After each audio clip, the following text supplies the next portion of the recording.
Mazmur 91. Dalam lindungan Allah. Orang yang duduk dalam lindungan yang maha tinggi dan bermalam dalam naungan yang maha kuasa akan berkata kepada Tuhan, tempat perlindunganku dan kubu pertahananku, Allahku yang kupercayai. Sungguh, dialah yang akan melepaskan engkau dari jerat penangkap burung, dari penyakit sampar yang busuk.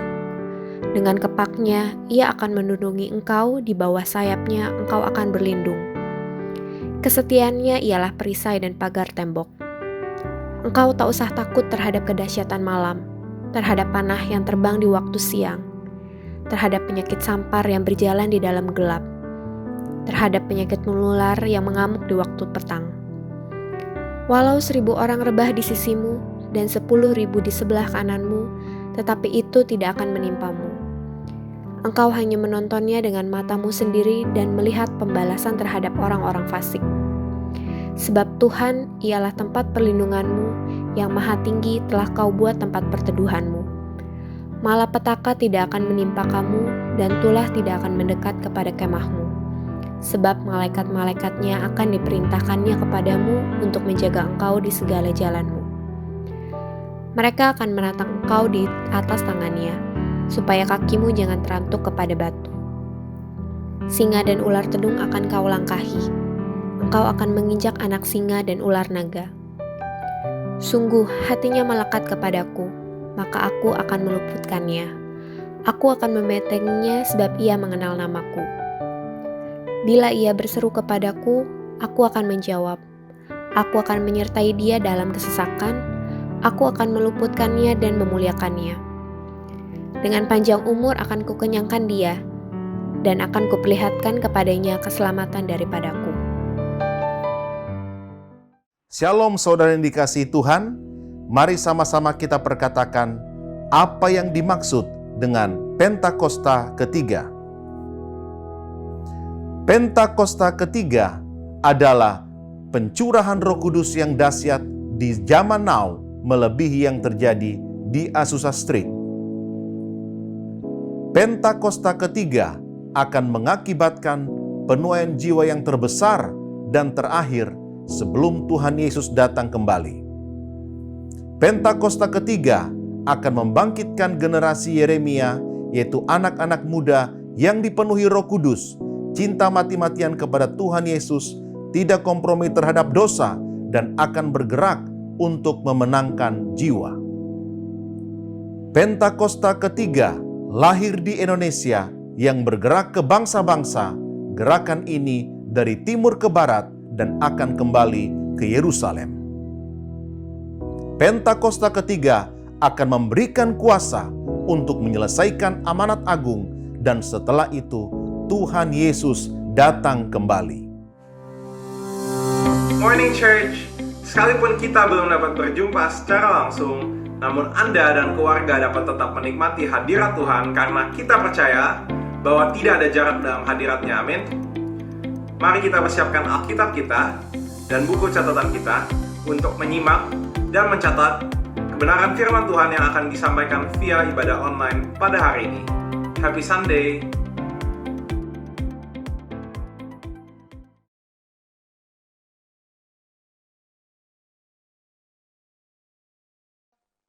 Shalom Bapak Ibu Saudara, saya percaya minggu ini, minggu di mana kebaikan Tuhan yang ajaib dinyatakan buat setiap kita. Di rumah masing-masing kalau boleh kita bangkit berdiri bersama-sama.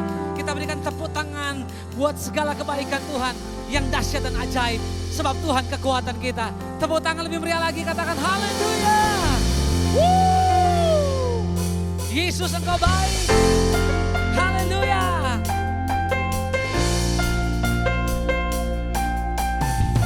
Terima kasih Tuhan buat segala kebaikan-Mu. Haleluya. Terima kasih Tuhan.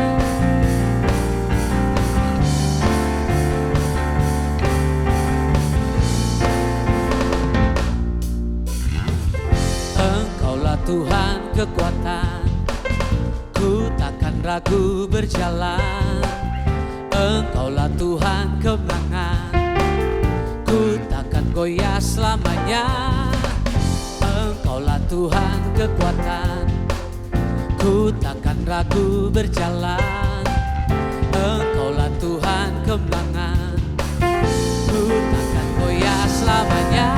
Yesus kau baik, kau sungguh baik. Yesus kau baik, teramat baik. Yesus kau baik, kau sungguh baik. Yesus kau baik, teramat baik. Tepuk tangan sekali lagi buat segala kebaikan Tuhan yang ajaib. Haleluya. Terima kasih Tuhan. Mari angkat suaramu sama-sama. Come on. Engkaulah Tuhan kekuatan, ku takkan ragu berjalan. Engkaulah Tuhan kemenangan, ku takkan goyah selamanya. Engkaulah Tuhan kekuatan, ku takkan ragu berjalan. Engkaulah Tuhan kemenangan, ku takkan goyah selamanya. Yesus kau baik, kau sungguh baik. Yesus kau baik, teramat baik. Yesus kau baik, kau sungguh baik. Yesus kau baik, teramat baik. Kami orang-orang yang mengalami kebaikan Tuhan dalam hidup kami. Haleluya. Terima kasih Tuhan. Dulu, sekarang, dan selamanya, kasih setiamu tak berubah. Dulu, sekarang, dan selamanya, kasih setiamu tak berubah, tak berubah. Baik, kau sungguh baik. Yesus kau baik, teramat, teramat baik. Lagi katakan, Yesus kau baik, kau sungguh baik. Yesus kau baik, teramat baik. Sekali lagi, Yesus kau baik, kau sungguh baik. Yesus kau baik, teramat baik. Yesus kau, Yesus kau, sungguh kau, sungguh kau. Yesus kau, Yesus kau, Yesus kau, teramat baik, teramat baik. Tepuk tangan sekali lagi yang terbaik buat Tuhan Yesus. Haleluya. Kami orang-orang yang mengecap, melihat, menikmati kebaikan Tuhan.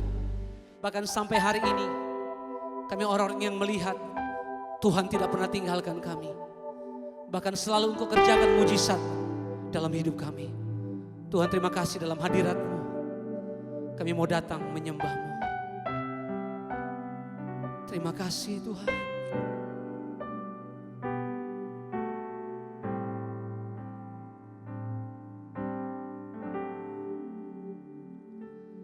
Setiap hari kulihat kasih-Mu. Setiap hari kulihat kuasa-Mu. Setiap hari kulihat mujizat terjadi dalam hidupku. Yesus, Yesus, ku cinta Kau lebih dari segala yang ada. Hanya Yesus, Yesus, Kau segalanya baik.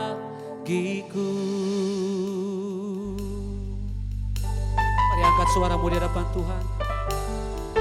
Setiap hari kulihat kasih-Mu, setiap hari kulihat kuasa-Mu, setiap hari kulihat mujizat terjadi dalam hidupku. Mari katakan sekali lagi. Setiap hari kulihat kasih-Mu, setiap hari kulihat kuasa-Mu, setiap hari kulihat mujizat terjadi dalam hidupku. Yesus, Yesus, ku cinta Kau lebih dari segala yang ada. Hanya Yesus, Yesus, Kau segalanya bagiku. Mari panggil namanya. Yesus, Yesus, ku cinta Kau lebih dari segala yang ada. Hanya Yesus, Yesus, Kau segalanya bagiku. Sekali lagi, Yesus, Yesus, Yesus, ku cinta Kau lebih dari segala yang ada. Hanya Yesus, Yesus, Kau segalanya bagiku.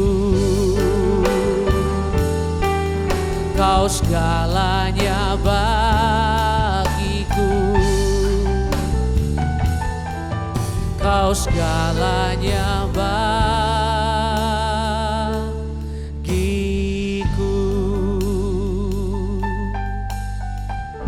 Engkau segalanya dalam hidup kami. Terima kasih Tuhan, kami bersyukur buat segala kebaikan-Mu yang ajaib selalu menyertai kami. Kami mengucap syukur, Tuhan Engkau ajaib. Haleluya. Mari angkat suaramu sembah Tuhan, sebab Engkau yang layak disembah. Oh, we worship you Lord. Haleluya.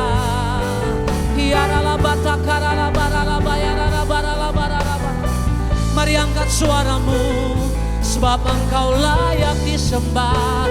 Oh Tuhan, Engkau dahsyat, Engkau ajaib dalam hidup kami.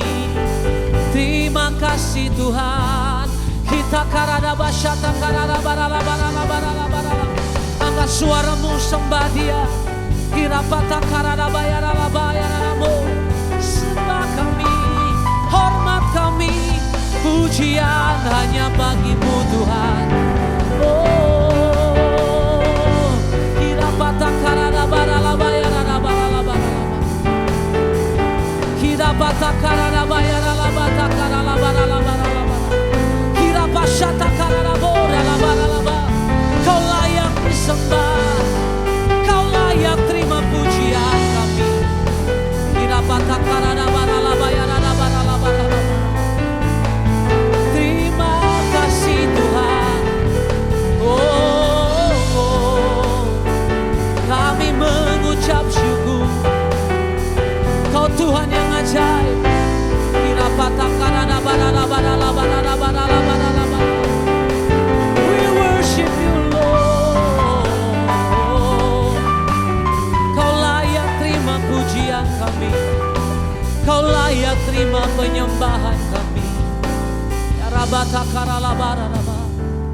Kami percaya mujizat selalu ada buat setiap kami Tuhan. Itu sebabnya dari hati kami mau angkat suara. Kami mau angkat kedua tangan kami dan kami nyatakan di hadapan Tuhan. Dengan segenap hati kami. Ku tak akan pernah menyerah sampai ku lihat Kau bekerja. Ku percaya mujizat kan nyata. Ku takkan berhenti percaya. Ku tak akan pernah menyerah sampai ku lihat Kau bekerja. Ku percaya mujizat kan nyata. Ku takkan berhenti percaya. Mari katakan di hadapan Tuhan, tak sekalipun melupakanku. Kau menuntun langkahku. Ku tak pernah sendiri. Kau tak tinggalkanku. Tak sekalipun melupakanku. Kau menuntun langkahku. Ku tak pernah sendiri. Ku tak pernah sendiri. Kau tak tinggalkanku.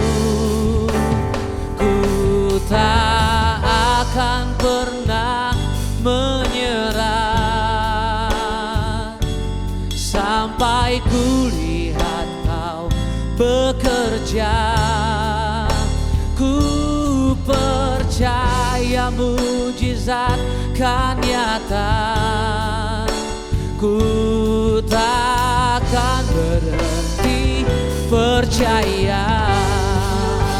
Ku tak akan pernah menyerah sampai ku lihat Kau bekerja.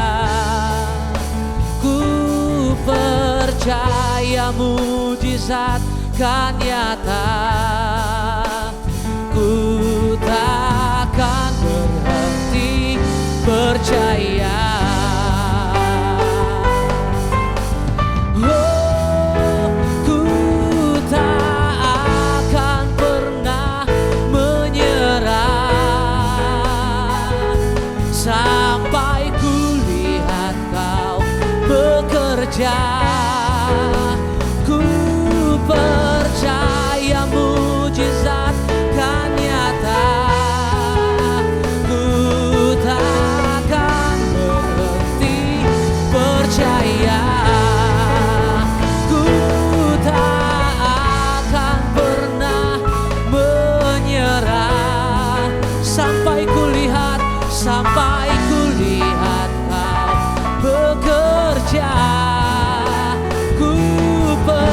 Ku percaya mujizat kan nyata. Ku takkan berhenti percaya. Ku takkan berhenti percaya. Ku takkan berhenti percaya. Apapun keadaan kami berjanji dengan iman. Lewat pujian ini kami tidak akan pernah berhenti mempercayai Tuhan. Sebab itu Tuhan, sampaikan isi hatimu. Engkau berbicara lewat hamba-Mu. Engkau yang mengurapi hamba-Mu. Dan kami percaya firman-Mu menyembuhkan kami. Firman-Mu memulihkan kami. Firman-Mu membebaskan kami. Dan kami terima kebenaran-Mu. Di dalam nama Tuhan Yesus, setiap kita yang siap dengarkan firman Tuhan, sama-sama katakan, amin.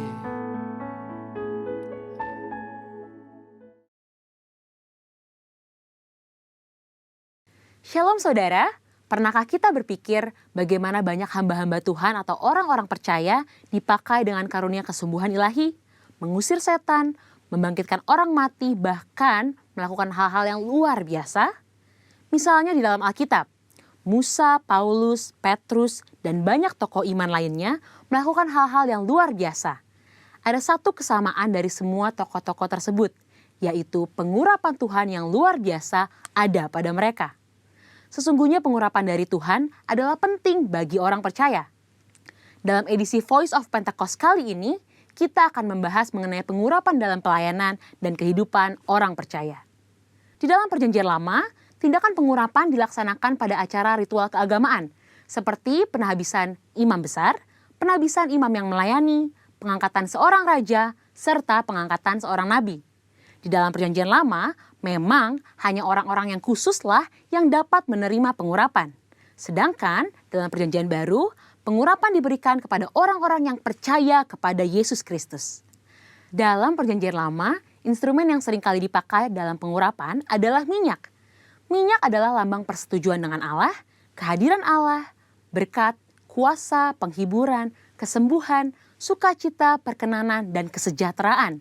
Akan tetapi, dalam Perjanjian Baru tidak terlalu ditekankan tentang minyak, tetapi Roh Kudus menjadi instrumen pengurapan itu sendiri.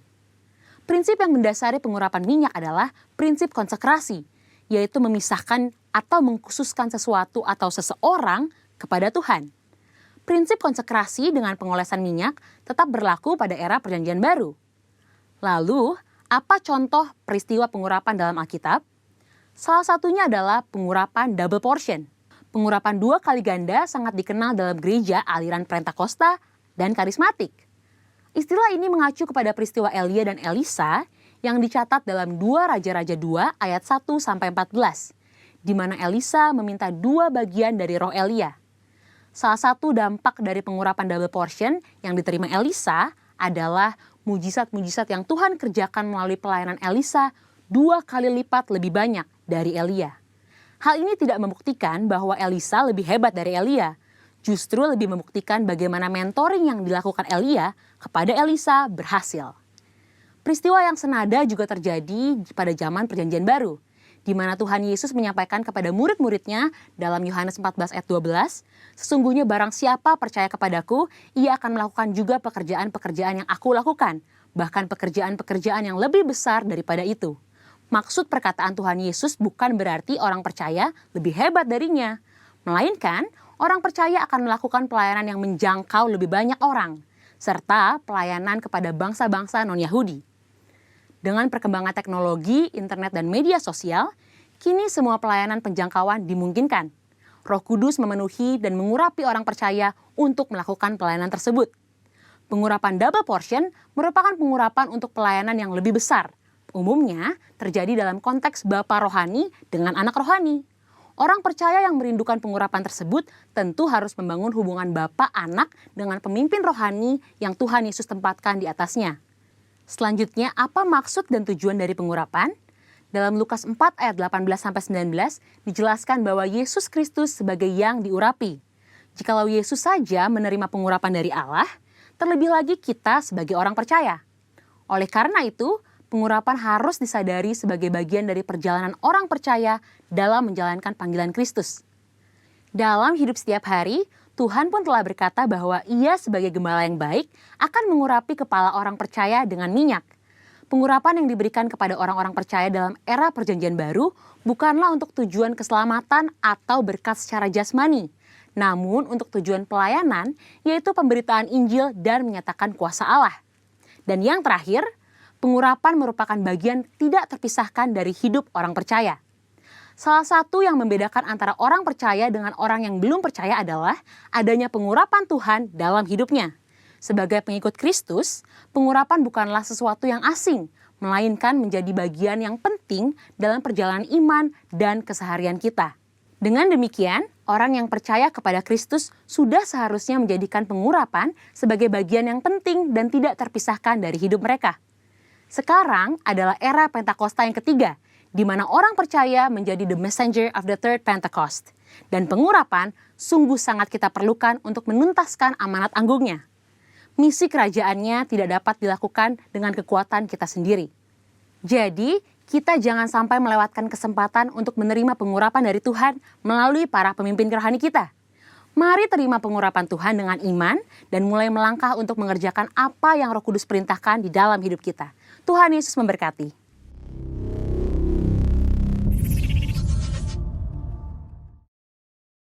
Kita berdoa. Bapa di sorga, dalam nama Tuhan Yesus, terima kasih buat berkat yang berlimpah dalam kehidupan kami. Engkau merawat kami dari waktu demi waktu, saat demi saat, bulan demi bulan, tahun demi tahun, generasi lepas generasi. Tunjukkan kebaikan dalam kehidupan kami. Engkau merawat kami sampai hari ini. Kami tidak pernah kekurangan apapun yang baik. Kasih-Mu lebih dari hidup, kuasa-Mu nyata dalam kehidupan kami. Roh Kudus, cengkram kami dengan kuat supaya tidak menyimpang kanan, tidak menyimpang kiri, tapi terus berpegang kepada panggilan yang ilahi. Pujian, hormat, kuasa, kemuliaan bagi nama Tuhan Yesus. Kau perisai hidup kami, Kau pagar tembok sekeliling kami. Tidak pernah ada yang jahat bisa menyentuh hidup kami. Engkau Tuhan, upah kami yang sangat amat besar. Dalam nama Tuhan Yesus, yang percaya boleh berkata, amin. Shalom jemaat sekalian, senang sekali boleh bertemu dalam ibadah yang online. Ini mungkin sudah minggu ke-34 atau 35 sejak kita ibadah online. Dan saya percaya bahwa Tuhan memberkati Anda berlimpah-limpah secara luar biasa. Nah, hari ini ibadah Anda bisa lihat saya nggak bisa lihat Anda. Tapi biarlah sukacita daripada Tuhan bersama dengan kita. Nah, saudara saya Tuhan, dalam masa-masa ini saya percaya bahwa kita harus mengerti kelak bahwa pada saat Tuhan datang kali yang kedua, Alkitab pernah berkata, ada dua pertanyaan yang kuat pada saat Tuhan datang nanti. Yang pertama adalah, adakah kudapati iman di muka bumi? Oleh karena itu saya percaya engkau dan saya harus terus berjaga supaya iman kita jangan kendor, tapi kita berserah kepada tuntunan Tuhan dan percaya penuh mengenai apa yang Tuhan sudah sampaikan sama kita semua. Nah, saudara Tuhan, yang kedua adalah masih ingat peristiwa di mana tuannya pergi ke luar negeri kasih talenta sama hamba-hambanya? Satu hari Tuhan akan datang dan meminta talenta kepada kita, dan ingat bukan cuma talenta, tapi kita juga diminta bunganya. Kita buka firman Tuhan sebentar. Dalam Matius yang ke-25. Bagus sekali. Tentang seorang tuan yang pergi memberikan 5 talenta, 2 talenta, dan 1 talenta. Saya mau bacakan sebentar mengenai firman Tuhan ayat 24. Matius 25 ayat 24. Kini datanglah juga hamba yang menerima 1 talenta itu. Paling kecil 1 talenta. Gak ada orang yang terima di bawah itu. Setengah, seperempat, minus gak ada. Dan berkata, Tuan, aku tahu bahwa Tuhan adalah manusia yang kejam dan menuai di tempat di mana Tuhan tidak menabur, memungut dari tempat di mana Tuhan tidak menanam. Karena itu aku takut dan pergi menyembunyikan talenta Tuhan ke dalam tanah. Ini, terima kepunyaan Tuhan. Jawab tuannya itu, hai kamu hamba yang jahat dan malas, jadi kamu sudah tahu bahwa aku menuai di tempat di mana aku tidak menabur, memungut dari tempat di mana aku tidak menanam. Karena itu sudahlah seharusnya uangku kau berikan kepada orang yang menjalankan uang, supaya sekembaliku menerimanya serta dengan bunganya. Sebab itu ambil talenta itu daripadanya, berikan kepada orang yang punya 10 talenta. Setiap orang yang mempunyai kepadanya akan diberi sehingga ia berkelimpahan. Tetapi yang tidak mempunyai, apapun yang ada padanya akan diambil daripadanya. Dan campakkanlah hamba yang tidak berguna itu ke dalam kegelapan yang paling gelap. Di sana terdapat ratap dan kertak gigi. Nah, saudara Tuhan, ini kisah menarik sekali. Ada hamba 5, 2, dan 1. Yang satu biasa. Cerewetnya bukan main. Dia berkata 45 kata untuk membenarkan dirinya. Di sini ada banyak pengusaha. Dan ini dalam masa-masa setelah pandemi tentu saja disambung dengan krisis. Indonesia baru sampai resesi awal. Jadi masih kuat. Saya percaya bahwa kita berdoa supaya bangsa ini bisa terus maju. Nah, kalau Anda melihat dengan jelas, dalam masa ini pekerjaan tentu saja ada banyak penyesuaian, ada banyak efektifnya mungkin tidak tercapai, orang mulai efisiensi di mana-mana. Salah satunya adalah memilih pekerja-pekerja mana yang sebetulnya mau dipertahankan di perusahaan. Saya berikan tips Bapak Ibu, jangan jadi orang yang cerewet. Hamba 1 talenta dengan 5 dan 2 itu berbeda. Yang 5 mengembangkan mendapatkan bunga 5, total 10. Yang 2 dapat bunga 2, totalnya 4. Tuhan berbicara proporsi, bukan jumlah secara kuantitas, tapi sebuah proporsi, persentase. Nah, saudara Tuhan, yang menarik adalah hamba 1 talenta ini, dia mulai menggerutu dan menyalahkan tuannya. Ingat, pada saat kita sampai di rumah Bapa nanti, ada sebuah pertanyaan penting dalam kehidupan kita. Mana talenta? Ada banyak orang sampai dia meninggal nggak pernah tahu talentanya apa. Tetapi juga ada orang yang tahu talentanya apa, tapi tidak mengembangkannya. Dan saya mau beritahu, itu semua bicara mengenai kegagalan dalam sebuah kehidupan kekristenan. Nah, saudara Tuhan, Alkitab berkata, tuannya berkata, kalau kamu sudah tahu aku mengambil di tempat yang aku tidak menanam, kasih uangnya kepada orang yang menjalankan uang. Nah, ini penting sekali. Bapak Ibu, orang tuh harus cerdik. Untuk bisa mencapai sesuatu, kalau engkau tidak punya sebuah kekuatan atau handicap atau punya banyak kelemahan dalam kehidupan ini, Anda harus bisa menjalin sebuah hubungan. Nah, ini penting. Satu hari kami biasa untuk keluarga ini ngobrol dengan hamba Tuhan yang ada di daerah. Dan satu ketika ada hamba Tuhan di daerah, kami mau memberkati mereka dan mereka mengatakan bahwa ada pembangunan di sini, tempatnya seperti ini, dan kalau ada waktu Bapak datang. Dan hari itu saya bilang, baik, saya tidak ada banyak waktu, tetapi kami akan kirim bantuan. Sampai di rumah, saya ngobrol dengan istri saya, dan kemudian kami ngobrol, saya tanya, lah, emang kita harus membantu lagi? Kan kemarin sudah ada bantuan yang dialokasikan yang tertentu. Saya bilang, ini beda, kondisinya darurat, jadi harus dibantu. Terus dia bilang, apa nggak ada cara lain? Saya bilang gini sama istri saya, kamu mau pergi ke sana, atau uangmu yang pergi? Boleh pilih, kamu yang pergi atau uang yang pergi. Kami tertawa dan istri berkata, udah uangnya aja yang pergi. Nah, bisa mengerti maksud saya? Alkitab berkata, berikan kepada orang yang menjalankan uang. Artinya apa? Dalam mencapai segala hal ini, engkau dan saya harus berpikir cerdik, Bapak Ibu. Yuk kita lihat, Alkitab berkata ternyata ada orang yang diambil talentanya, diserahkan kepada 10 talenta. Bapak Ibu, dalam hidup Anda dan saya, ada memang anugerah berkat milikmu. Ada. Ada, engkau punya. Semuanya punya. Tetapi ada dalam hidupmu berkat anugerah talenta yang milik orang lain yang diserahkan kepadamu. Saya ulang. Dalam hidup ini ada talenta berkat anugerah yang memang jatahmu. Dan saya mau beritahu, itu tidak akan bisa diambil. Jatahmu itu. Tetapi kadang-kadang ada orang yang membuang jatahnya, ada orang nggak layak terima jatahnya, dan itu akan diambil ke dalam pangkuanmu. Saudara Tuhan, ini kita harus mengerti konsep ini dalam kekristenan terjadi. Kita berkata, ambil itu talenta dari orang yang menyia-nyiakan membuangnya, berikan kepada orang yang punya 10 talenta. Orang bertanya, sudah banyak kok dikasih lagi. Prinsip Tuhan jelas di sini. Kalau engkau setia dengan apa yang kau lakukan, nah saya mau beritahu, di sana dikatakan bahwa engkau akan ditambahkan. Nah, kata setia, Bapak Ibu ada beda loh antara beribadah sama nonton ibadah. Kalau nonton ya Anda diam aja gitu. Anda pause, nanti Anda jalan-jalan, makan dulu, baru nonton lagi, itu nonton. Tapi kalau beribadah, Anda ikut bernyanyi, Anda menggoyangkan badan, Anda bersenandung, Anda menyembah Tuhan, memuji, plus Anda membuka Alkitab, Anda seperti ibadah biasa. Kata bersama saya, setia. Yes. Kata setia itu kalau Anda mengerti Bapak Ibu, itu menggunakan bahasa dalam bahasa Yunani pestes. Pestes. Pistis tulisannya, pestes. Nah, kata pestes itu adalah kata yang sama dengan iman. Nah loh, setia sama iman itu menggunakan bahasa yang sama. Nah kalau kita bicara mengenai kata setia, Bapak Ibu, di sana tentu saja ada komitmen, ada konsistensi, dan ada periode waktu. Jelas ada komitmen, konsistensi, periode waktu.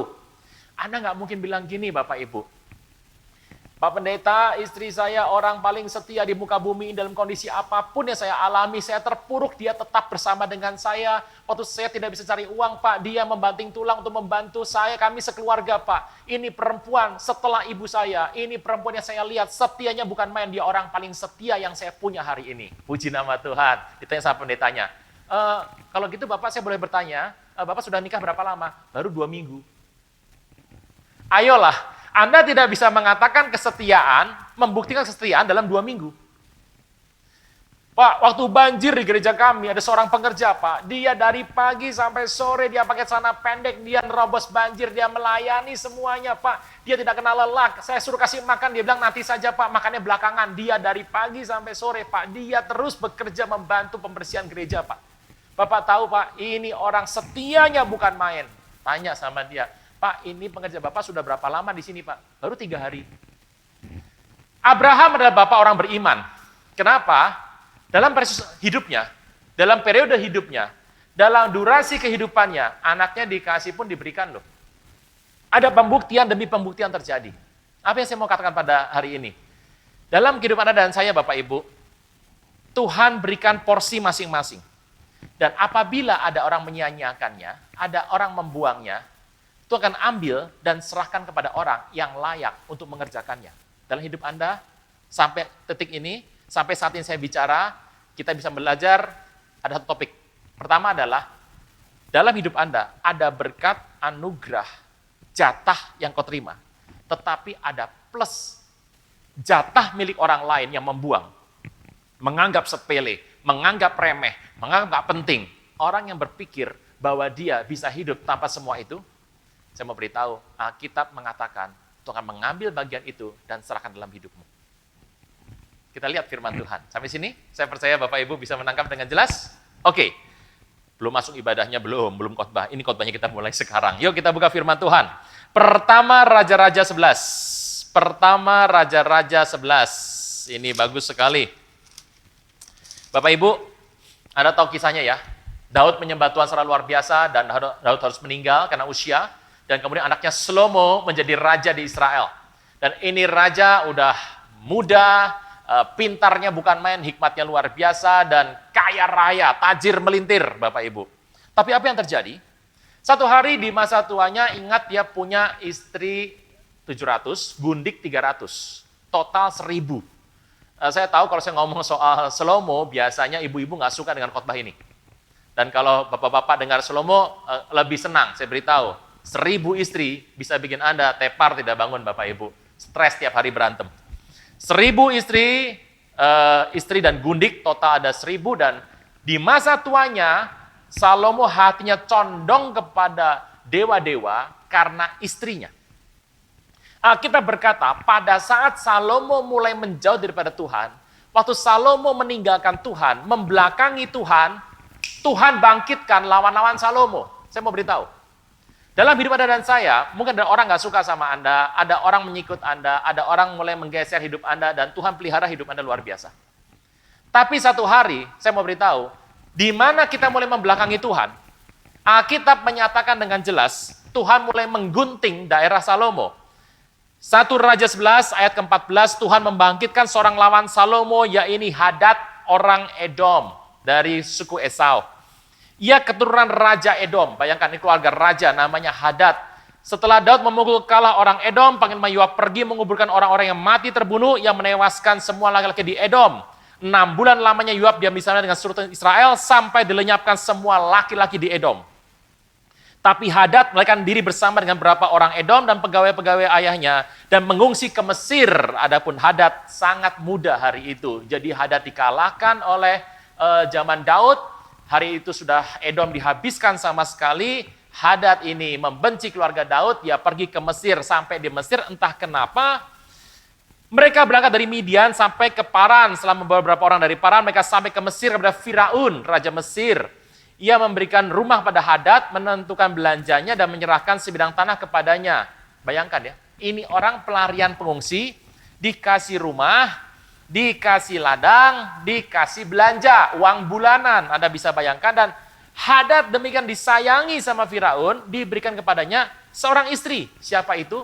Iparnya Firaun, adik dari istrinya Tapenes. Nah, lalu muncullah anak dari perkawinan tersebut, namanya Genubuat. Dan Tapenes menyapi dia di istana Firaun, sehingga Genubuat ada di istana Firaun, di tengah-tengah anak Firaun sendiri.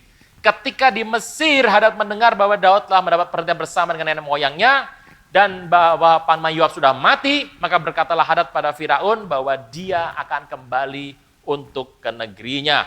Dan ayat ke-23, Anda bisa bayangkan, ini orang ditekan oleh keluarga Daud dan dia mengungsi ke Mesir, mendapat hal yang indah di Mesir. Yang terjadi adalah ini orang kemudian kembali untuk menjadi lawan Salomo. Teruskan.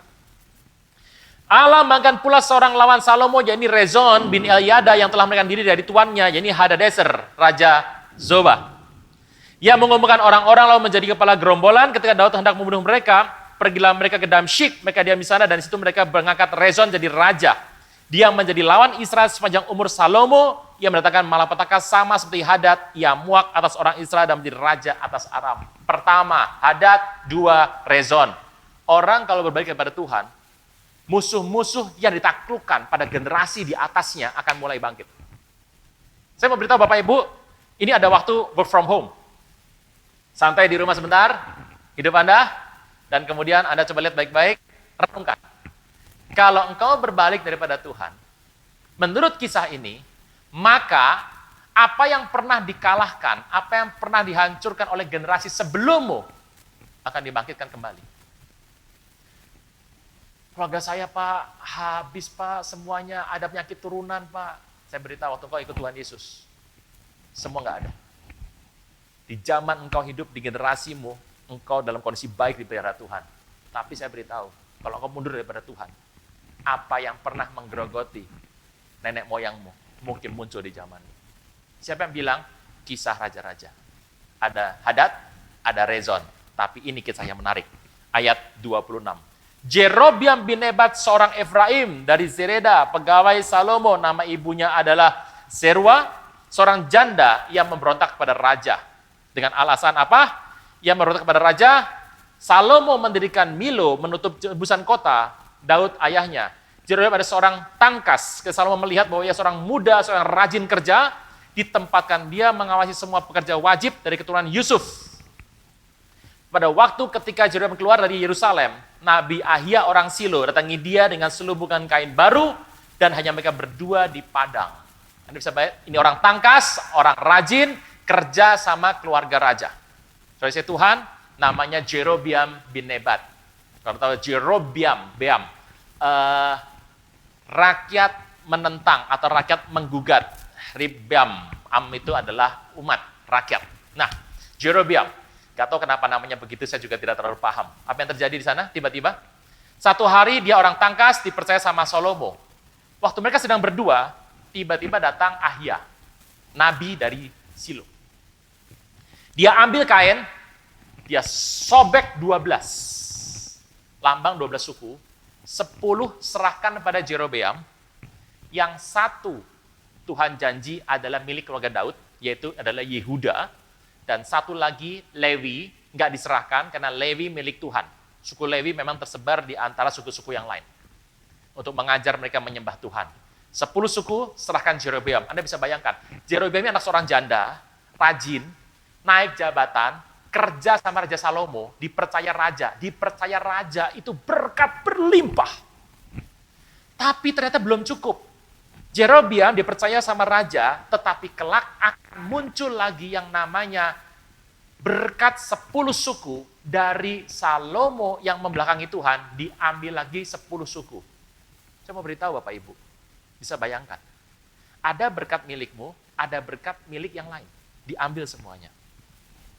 Salomo begitu membenci Jerobeam, dan Alkitab berkata, ayat 36, kepada anaknya kuberikan satu suku supaya hambaku Daud selalu mempunyai keturunan di hadapanku di Yerusalem, kota yang kupilih bagiku supaya namaku tinggal di sana. Maka engkau ini akan kuambil supaya engkau memerintah atas segala yang dikehendaki hatimu, janda di raja atas Israel. Anda bisa bayangkan ayat ke-40, Salomo berikhtiar membunuh Jerobeam, tapi Jerobeam bangkit dan melarikan diri ke Mesir kepada sisa raja Mesir. Di Mesirlah ia tinggal sampai Salomo mati. Dia mendapatkan berkat Bapak Ibu. Karena Salomo menolak, karena Salomo tidak ikut sungguh-sungguh sama Tuhan, dia akhirnya diambil kerajaannya 10 suku untuk Jerobeam bin Nebat.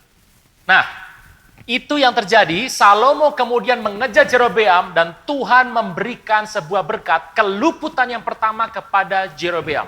Saya beritahu, kalau engkau diberikan Tuhan anugerah, bukan karena engkau ngambil sendiri, bukan karena engkau ingin sendiri, bukan karena gaya program yang kau buat, tetapi Tuhan yang kasih, Tuhan yang pelihara kehidupanmu. Dan hari itu, Salomo mengejar Jerobeam, sehebat Salomo, Tuhan meluputkan Jerobeam bin Nebat. Berikutnya, kita lihat firman Tuhan. 1 Raja yang ke-12 ayat ke-21. Nah ini. 1 Raja ke-12 ayat 21. Ketika Rehabeam datang ke Yerusalem, ia kumpulkan segenap kaum Yehuda dan suku Benjamin 180.000 teruna yang sanggup berperang memerangi kaum Israel. Dengan maksud mengembalikan kerajaan kepada Rehabeam anak Salomo, adalah firman Allah kepada Semaya abdi Allah demikian. Katakan pada Rehabeam anak Salomo Raja Yehuda, pada segenap kaum Yehuda dan Benjamin dan kepada seluruh lebihnya dari bangsa itu. Begini firman Tuhan, jangan kamu maju, jangan kamu berperang melawan saudara-saudaramu orang Israel, pulang masing-masing ke rumahnya, aku yang menyebabkan hal terjadi. Mereka mendengarkan firman Tuhan dan pergi mereka pulang sesuai dengan firman Tuhan itu. Setelah Salomo meninggal dan gagal untuk mengejar Jerobeam, anak Salomo bernama Rehabeam kemudian akan mengejar Jerobeam kembali. Jerobeam dikejar, mau dibunuh, akan terjadi peperangan saudara di sana. Tapi firman Tuhan kepada Semaya abdi Allah dikatakan bahwa Tuhan memberikan keluputan yang kedua kepada Jerobeam bin Nebat. Saya beritahu Bapak Ibu, saya kuatkan kembali, kalau Tuhan yang sudah memberikan engkau jatahmu, bagianmu, kaplingmu, anugerah untukmu, siapapun manusia dengan semua kekuatan untuk menghalanginya, tidak akan berhasil. Karena Tuhan memberikan keluputan bukan cuma sekali, tapi yang pertama, yang kedua. Apa yang terjadi? Hati-hati, makanya Anda harus tahu bagaimana memahami firman-firman yang ada di PL dan PB hari ini. Dalam hidup Anda ada jatah yang kau berikan untuk hidupmu. Tapi ada jatah orang lain yang membuangnya, menganggap remeh, menganggap sepele, yang dikembalikan kepadamu. Doa saya tiap hari Bapak Ibu di rumah adalah doa setiap hari. Ada sepotong doa kecil yang saya selalu ucapkan begini. Tuhan, kalau hari ini ada orang yang membuang anugerahmu, nggak percaya anugerahmu, menganggap enteng, meremehkan anugerahmu, berikan aku kekuatan untuk menerimanya dan mengelolanya dengan caramu. Anda bisa bayangkan, tiap hari ada sepotong doa itu diselipkan dalam doa saya. Jadi hati-hati Bapak Ibu kalau Anda membuang remeh, membuang sia-sia anugerahmu, siapa tahu pindah kepada saya. Puji nama Tuhan. Yuk kita lihat berikutnya, apa yang Yerobeam buat. Ini orang sudah dipilih oleh Tuhan, dijaga oleh Tuhan, ditentukan oleh Tuhan, diluputkan 2 kali oleh Tuhan. Ayat 25, Jerobeam memperkuat Sikem di kepunyaan Efraim dan diam di sana. Ia keluar dari sana dan memperkuat Penuel. Maka berkatalah Jerobeam dalam hatinya, kini mungkin kerajaan dikembali kepada keluarga Daud jika bangsa itu pergi mempersembahkan korban sembelihan di rumah Tuhan di Yerusalem. Maka tentulah hati bangsa ini berbalik kepada Tuhan mereka, yaitu Rehabeam, Raja Yehuda. Dan mereka membunuh aku kembali kepada, dan kerajaan kembali kepada Rehabeam, Raja Yehuda. Anda bisa bayangkan. Masalah ini dimulai, kehancuran dimulai pada saat orang mulai berpikir dan mempertanyakan pemeliharaan Tuhan. Masalah hidupmu mungkin akan dimulai pada saat engkau mulai berpikir dalam dirimu sendiri dan mempertanyakan pemeliharaan Tuhan dalam kehidupanmu. Alkitab berkata, ini kan bangsa Israel semua laki-laki kan wajib setahun 3 kali ke Yerusalem. Lah kalau mereka bolak-balik pergi ke Yerusalem, jangan-jangan hatinya akan kembali ke Yerusalem. Yerusalem itu ada dikuasai oleh suku Yehuda dan sedikit suku Benjamin. Sorry saya Tuhan, Yerusalem ada di tempat Benjamin, tapi adalah wilayah penguasaan suku Yehuda. Kalau ini bangsa setahun 3 kali pergi ke sana, nanti kan melekat ke sana. Anda bisa bayangkan. Dia mulai khawatir bahwa rakyat 10 sobekan yang Tuhan berikan akan berpindah hati pada Rehabeam. Banyak orang mulai mempertanyakan yang namanya sebuah porsi. Kalau itu memang jatahmu, memang bagianmu, saya mau beritahu, Tuhan akan menjaga waktu hatimu melekat sama Tuhan. Teruskan. Sesudah menimbang-nimbang, nah ini hati-hati nih, berpikir-pikir, menimbang-nimbang, Raja membuat 2 anak lembu jantan dari emas. Ia berkata pada mereka, sudah cukup lamanya kamu pergi ke Yerusalem, hai Israel. Lihat sekarang Allah-Allahmu yang telah menuntut engkau keluar dari tanah Mesir. Ia taruh lembu yang satu di Betel, yang lain ditempatkan di Dan. Maka hal itu menyebabkan orang Israel berdosa sebab rakyat pergi ke Betel menyembah patung yang satu dan ke Dan menyembah patung yang lain. Ia membuat juga kuil-kuil di atas bukit pengorbanan, mengangkat imam-imam dari kalangan rakyat yang bukan dari Lewi. Kemudian Jerobeam menentukan satu hari raya pada hari ke-15 bulan 8. Nah ini unik banget nih. Sama seperti hari raya yang di Yehuda, ia sendiri naik tangga mesbah. Begitulah dibuatnya di Betel, yaitu mempersembahkan korban pada anak-anak lembu yang telah dibuatnya itu. Ia juga menugaskan di Betel imam-imam bukit pengorbanan yang telah diangkatnya. Ia naik tangga mesbah yang dibuatnya di Betel pada hari ke-15 dalam bulan ke-8, pada bulan yang telah direncanakan dalam hatinya sendiri, merencanakan sesuatu yang seperti Tuhan tapi berbeda. Ia menentukan hari raya bagi orang Israel dan naik tangga mesbah untuk membakar korban. Anda bisa bayangkan, dia mengubah waktu, mengubah yang namanya hari raya dan perayaan. Anda masih ingat konsep yang muncul dalam kitab Daniel soal akhir zaman mengenai antikristus? Bagaimana dia akan mengubah waktu, mengubah hari raya dan segala hal. Jerobeam konsepnya mirip. Apa yang terjadi? Hancur hidupnya. Hancur hidupnya semua. Hati-hati. Tuhan berikan kepadamu anugerah besar. Dalam masa apapun hari-hari ini, bersyukur sama Tuhan. Saya percaya semua yang terjadi dalam kendali Tuhan. Tetap berpegang pada apa yang Tuhan pesankan dalam kehidupan kita. Bahwa amanat agung harus selesai. Taruh dalam pikiran Bapak, Ibu, Anda, dan saya. Kita terus akan menyelesaikan ini sampai Tuhan datang menjemput kita. Ada banyak orang menjadi lemah, mulai berfokus pada diri sendiri, mulai menimbang-nimbang, dan mulai membuat sebuah pola-pola baru yang mungkin berbeda dengan yang Tuhan mau. Saya percaya bahwa hari ini lekat sama Tuhan, intim sama Tuhan, biar hadirat Tuhan memenuhi kita sekalian. Saudara saya, Tuhan, dalam hidupmu dan saya, ada anugerah besar yang kita terima. Dan saya juga percaya dalam hidupmu dan saya, ada begitu banyak kebaikan-kebaikan Tuhan yang boleh kita alami. Oleh karena itu, saya percaya apapun yang terjadi hari-hari ini tidak buat engkau lemah dan mundur.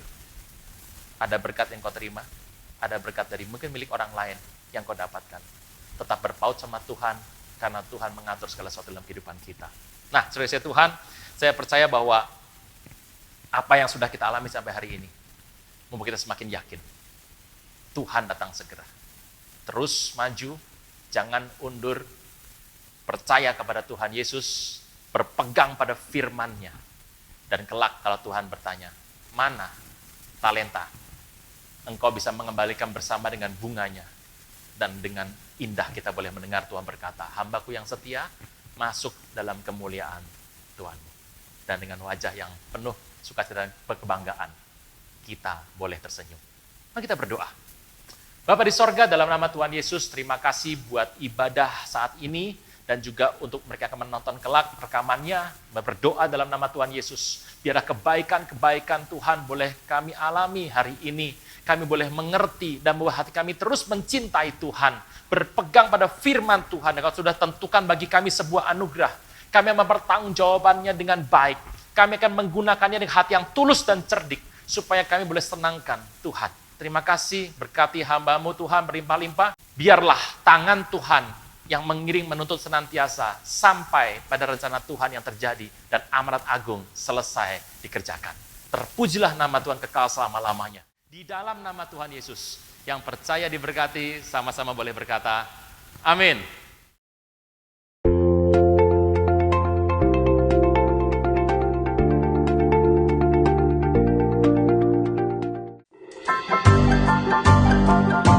Terima kasih.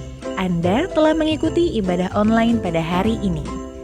Kami mengajak Anda untuk berdoa, menyembah Tuhan, dan mendengar pesan firman Tuhan dalam acara Kul Menyembah via Zoom setiap hari Senin dan Jumat pukul 5 pagi dan setiap hari Rabu pukul 7:30 malam. Untuk informasi meeting ID dan password Zoom, Anda dapat menghubungi via WhatsApp ke nomor berikut ini. Ibadah Minggu tetap dapat Anda ikuti secara online melalui YouTube channel GBI Kebon Sirih atau melalui aplikasi RCTI Plus. Anda dapat mengunduh aplikasi RCTI Plus di Apple Store atau Play Store. Untuk ibadah online minggu depan, hari Minggu tanggal 6 Desember 2020, ibadah akan dimulai pukul 6 pagi. Pesan firman Tuhan akan disampaikan oleh Pendeta Onata Hapari. Ibadah dapat dilihat setiap saat setelah waktu penayangan. Kami kembali mengajak Anda untuk mengikuti GBI Kebon Siri Wednesday Bible Wisdom, rekaman Meet and Greet, tanggal 6 November 2020 via Zoom bagian keempat. Pada hari Rabu, tanggal 2 Desember 2020 pukul 6 pagi. Bersama narasumber Pastor Aruna Wiryo Lukito dengan host Bapak Vino Pramudito. Acara ini dapat dilihat setiap saat setelah waktu penayangan. Kini Anda dapat memberi persembahan umum, syukur, dan perpuluhan melalui QR Code. Bagi jemaat yang rindu memberi persembahan, dapat menggunakan dompet digital sebagai berikut.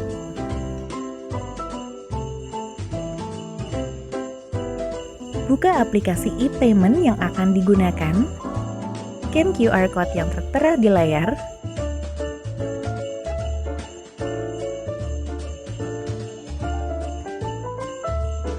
masukkan nominal yang diinginkan, klik OK atau lanjutkan, atau confirm dan lakukan konfirmasi pembayaran. Selamat, Anda telah berhasil melakukan proses transfer via QR Code. Persembahan melalui QR Code tidak dipungut biaya apapun. Persembahan umum, perpuluhan, diakonia, dan bantuan COVID-19 dapat Anda transfer ke nomor rekening berikut ini.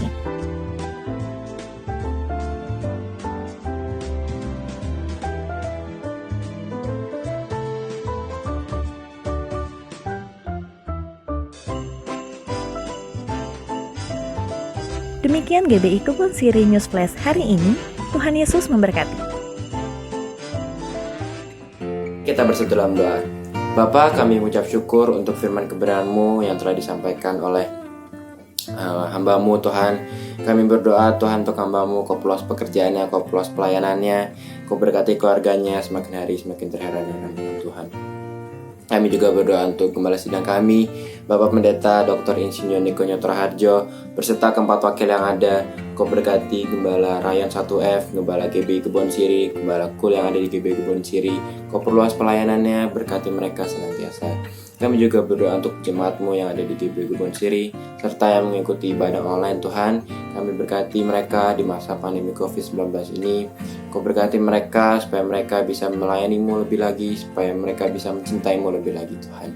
Kami juga berdoa untuk generasi muda-Mu yang ada di Indonesia Tuhan. Berkati Tuhan anak muda-Mu, Kau berkati, Kau jamah, Kau lawat anak muda-Mu supaya mereka bisa hidup tekun dalam Tuhan, supaya mereka bisa selalu berjalan di dalam Tuhan. Berkati mereka, jauhkan mereka dari roh-roh yang tidak benar, orang-orang jahat, roh pemecah belah antara mereka Tuhan, supaya anak muda-Mu di Indonesia bisa menjadi dampak bagi yang lainnya Tuhan. Kami berdoa untuk Indonesia Tuhan, Kau berkati bangsa negara kami, Kau berkati Indonesia di masa pandemi COVID-19 ini. Tuhan, jauhkan Indonesia dari resesi ekonomi, supaya Indonesia bisa sembuh, bisa pulih dalam nama Yesus, dan Indonesia bisa memuliakan nama-Mu. Kami juga berdoa untuk pemerintahan yang di Indonesia Tuhan. Kami berdoa dari pusat sampai yang daerah, Kau berkati supaya Indonesia melalui pemerintahan yang ada bisa menjadi bangkit, bisa menjadi bangsa yang menjadi dampak bagi bangsa yang lain Tuhan. Terima kasih Bapa. Sebelum kami menyelesaikan ibadah kami ingin menerima berkat melalui hamba-Mu. Mari siapkan hati kita dan angkat kedua tangan kita di hadapan Tuhan. Jemaat yang sangat dikasihi Tuhan, terimalah berkat yang berlimpah-limpah dari Allah Bapa yang Maha Kuasa, cinta kasih Tuhan kita Yesus Kristus, persekutuan manis dengan Roh Kudus menyertai Anda mulai sekarang dan sampai Tuhan Yesus menjemput kita di awan-awan dan sampai selama-lamanya. Jemaat yang sudah terima berkat Tuhan, katakan amin. Oh, praise the name of the Lord our God. Oh, praise His name forevermore.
Tuhan Yesus memberkati.